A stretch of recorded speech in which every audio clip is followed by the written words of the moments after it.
Selamünaleyküm arkadaşlar. Öğren Ayşe YouTube kanalına hoş geldiniz. Bugün sizlerle yepyeni bir tasarım olan çok güzel bir örgü modelinin yapımını paylaşacağım arkadaşlar.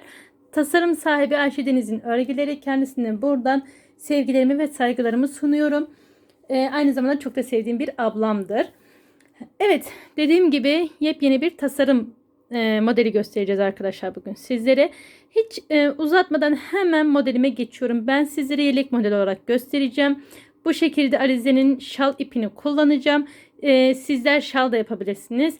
Farklı örgülerde de kullanabilirsiniz. Ama ben size bugün yelek modeli olarak göstereceğim. Evet, hemen Bismillahirrahmanirrahim diyelim ve başlayalım. Modelimiz zincir üzerine kuruluyor arkadaşlar. Gelişi güzel zincirlerimi çekeceğim. Ben sizlere küçük bir parça göstereceğim. Sizler yapacak olduğunuz örgü modeline göre zincirinizi çekersiniz. Zincirinizi hatta biraz fazla çekin. Çünkü üzerini yaptığımız zaman zincirimiz birazcık toplanacaktır. Fazla çekin, sonrasında sorun yaşamazsınız. Hani ucunu kesersiniz. Mesela şu kadar kalmıştır. Buradan kesersiniz. Hiçbir sorun olmaz. Ama zinciriniz eksik kalırsa tekrardan modelinizi sökmek zorunda kalırsınız. Böyle bir şey de istemezsiniz. Evet. Hızlıca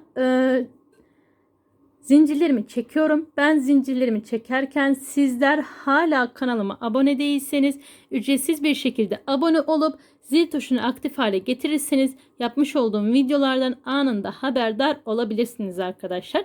Bu arada kanalımda çok güzel yelek modelleri, patik modelleri, lif modelleri, battaniye modelleri, hırka modelleri var arkadaşlar. Bunu da buradan söylemiş olalım. Evet, dediğim gibi gelişi güzel zincirimi çekiyorum. Ben bir miktar zincirimi çekeyim arkadaşlar. Videomuzu çok uzun tutmayalım. Evet arkadaşlar, bakın ben zincirimi çektim. Bayağı da fazla çektim toplanırsa diye. Evet. Şimdi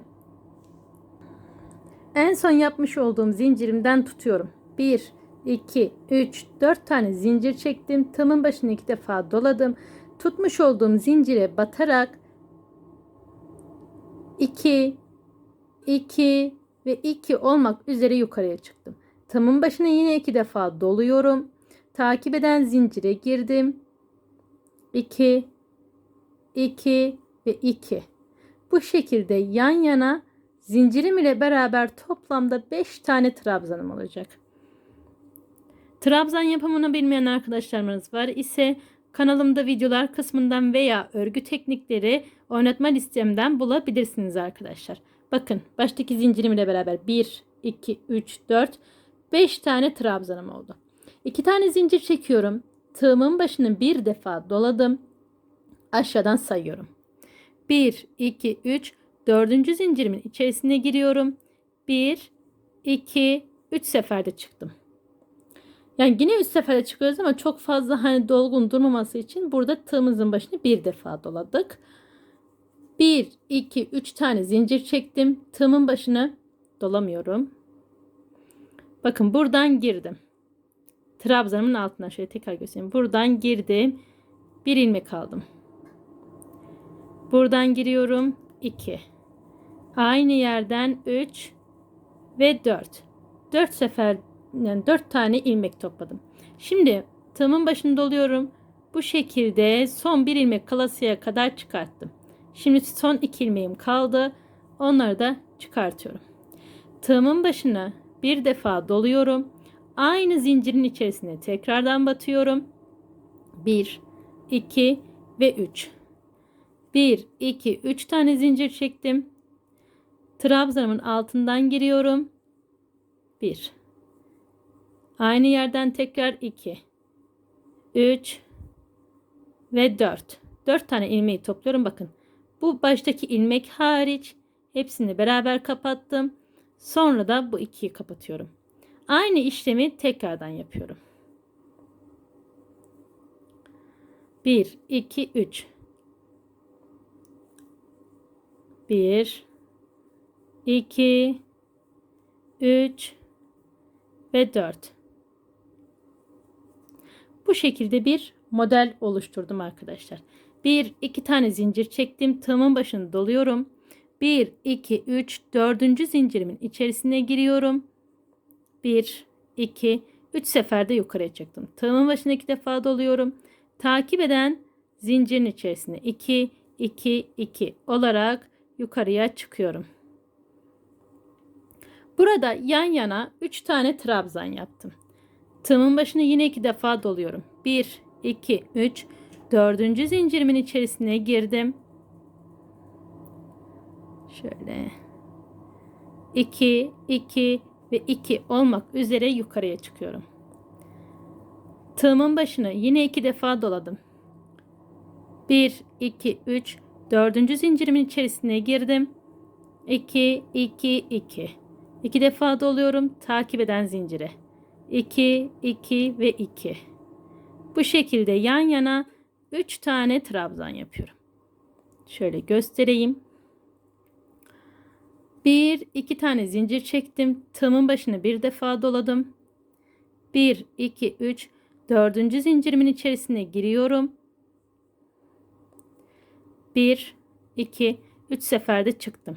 1 2 3 zincir trabzanımın bu şekilde altından giriyorum ve ilmek alıyorum. 1 2 3 4 tane ilmek alıyorum. Bakın şu baştaki ilmeğim haricinde şurayı bakın şöyle tutabilirsiniz. Hepsini topladım ve en son ikisini topluyorum. Tığımın başını doladım. Aynı yere tekrardan girdim. 3 tane zincir çekiyorum ve trabzanıma 4 tane ilmek topluyorum.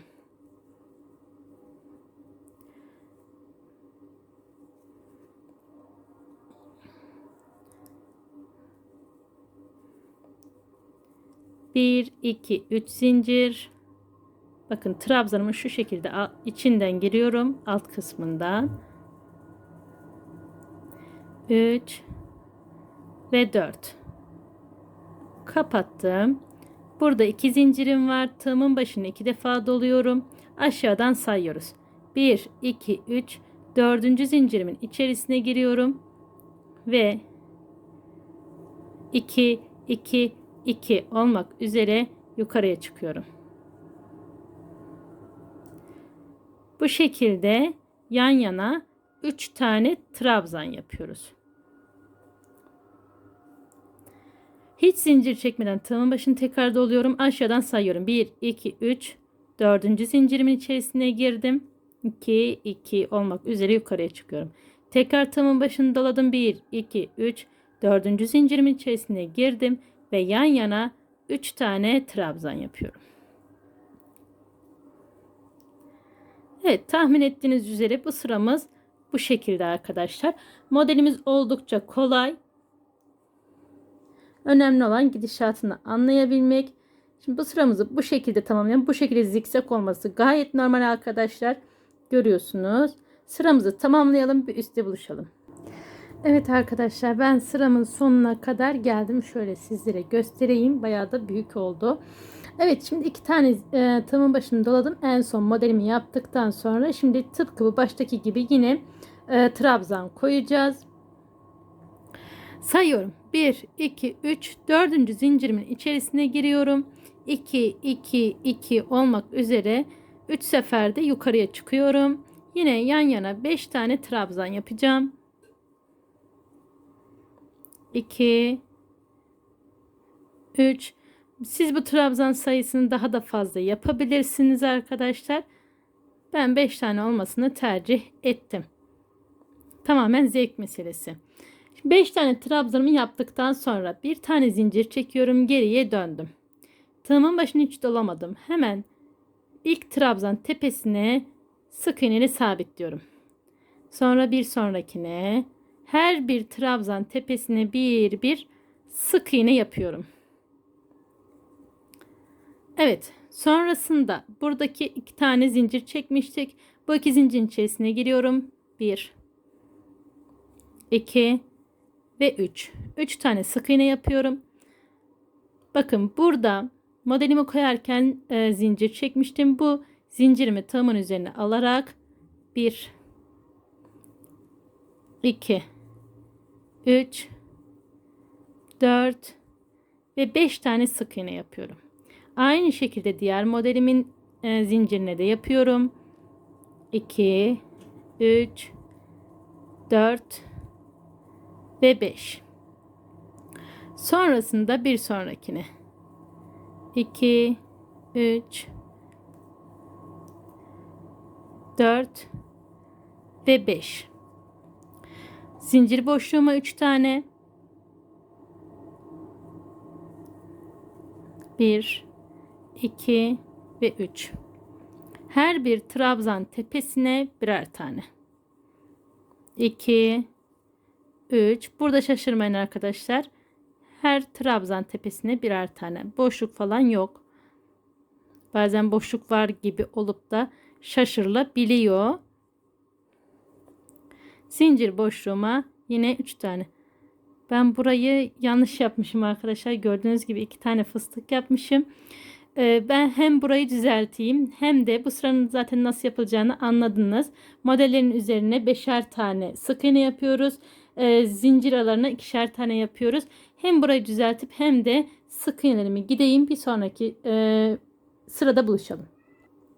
Evet arkadaşlar, bakın bu şekilde sonuna kadar geldim. Şimdi burada 1, 2, 3, 4 tane zincir çektim. Tığımın başını 2 defa doladım. Hemen buraya değil, bir sonraki trabzan tepesine, yani sık iğnenin tepesine batarak aynı şekilde trabzanlarımı yapıyorum. Hızlıca yan yana 5 tane trabzanımı yapıyorum arkadaşlar.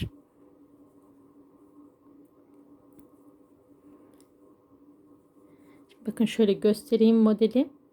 Gerçekten bu ipe de çok güzel oldu. 2 tane zincir çekiyorum. Tığımın başını doladım. Bakın tam ortalayacağız arkadaşlar. Bu ortadaki modelimin zaten üstünde 5 tane sık iğne yapmıştık.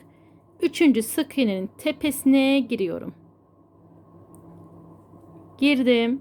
Aynı şekilde buraya model koyacağım.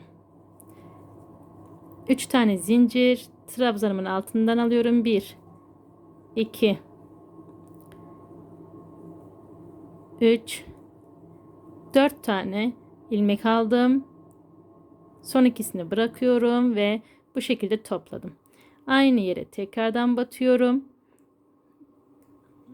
Aşağıda yapmış olduğum işlemin aynısı aslında.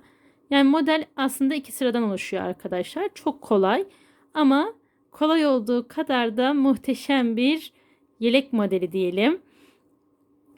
Dediğim gibi tabii ki sadece yelek modeli olarak değil, şal modeli olarak da kullanabilirsiniz. Özellikle etol şal muhteşem duracaktır. Evet, bu şekilde üçüncüyü de yapıyorum. Burayı biraz fazla sıkı örmüşüm. O yüzden simleri takılıyor arkadaşlar.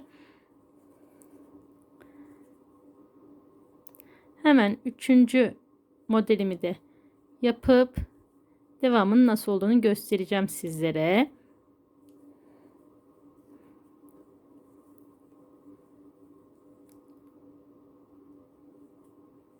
Evet, bu şekilde 3 tane çiçeğimi diyebilirim, fıstığımı diyebilirim. Modelimi koydum. 2 tane zincir çekiyorum. Şimdi tığımın başını 2 defa doladım. Şimdi buradan arkadaşlar bu en son 3. modelim var ya. Bunun en son bitmiş olduğu bu fıstıktan, yani sık iğnenin şöyle şuradan şuraya batıyorum. Yani bu bitimini göz önüne alıyorum. Burada 3 tane sık iğne çekmiştik ya.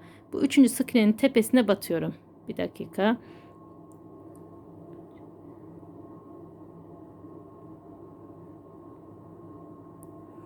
Oraya değil de şöyle yapalım. Bir dakika. Hemen ayarlıyorum. Şu 3 tane sık iğne çekmiştik arkadaşlar. Ortadaki sık iğneye batıyoruz. Bakın 1, 2, 3. Tam ortadaki sık iğneye batıyorum. Ve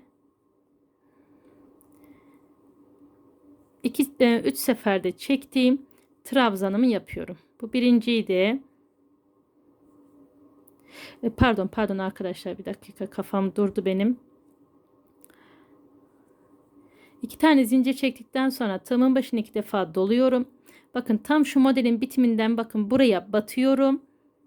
Birinci trabzanım burada olacak. Yani şu modelin uç kısmını baz alabilirsiniz. saymadım ama sayınca da sık iğne ile bakayım 1, 2, 3, 4, 5. sık iğne denk geliyor herhalde. Evet arkadaşlar bakın ilk trabzanımı bakın tam böyle buna denk geldi. Modelimin bitimindeki sık iğne denk geldi.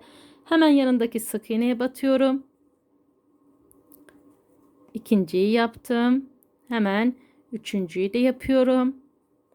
Sonrasında tığımın başına 2 defa doladım bakın. 1, 2, 3, 4. Dördüncü sık trabzanın bakın aşağıdaki trabzanın tepesine denk geldi. Bu şekilde ayarlamamız lazım arkadaşlar. Evet. Devam ediyorum. Tığımın başına 2 defa doladım.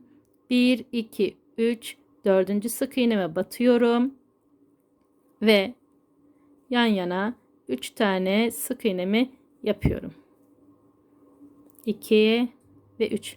Bakın burası da bir sonraki modelin başlangıcına denk gelmiş oldu. Görüyorsunuz. Yani buradaki trabzanlarda biraz kayma olabiliyor arkadaşlar. Bu gayet normal. Modelimiz zaten bu şekilde oluyor. Daha önce buna benzer de bir model yapmıştım ben. Beni takip edenler bilirler. Evet, modelin yapımı bu şekilde. 2 tane zincir çekiyorum. Şimdi tığımın başını bir defa doladım. Tam bu ortadakinin tepesine batıyorum. Yani 3. sık iğnesine batıyorum. Ve 3 seferde çıktım. Trabzan yapıyorum. Hızlıca buraya modelimi koyup şimdi bir sonrakini tekrardan göstermek istiyorum. Biraz karışıklık oldu çünkü. Ya da videoyu uzatmayalım arkadaşlar. Buradaki 3 tane modeli tamamlayalım. Trabzanları tekrar bir göstereyim. Evet, modellerimi koydum. Şimdi trabzanlarımı koyacağım. Bakın 2 tane zincir çekiyorum. Tığımın başını 2 defa doladım. Bakın hemen bu modelimin bitimindeki sık iğnemi baz alıyorum. Buraya battım. 2, 2, 2 olarak yukarıya çıktım. Takip edene girdim. Ve bir sonrakine girdim.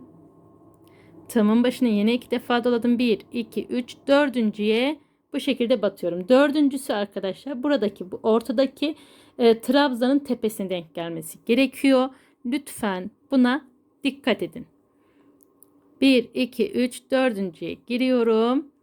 Buradaki trabzan bitimi de bir sonraki modelin başlangıcına denk gelmesi lazım.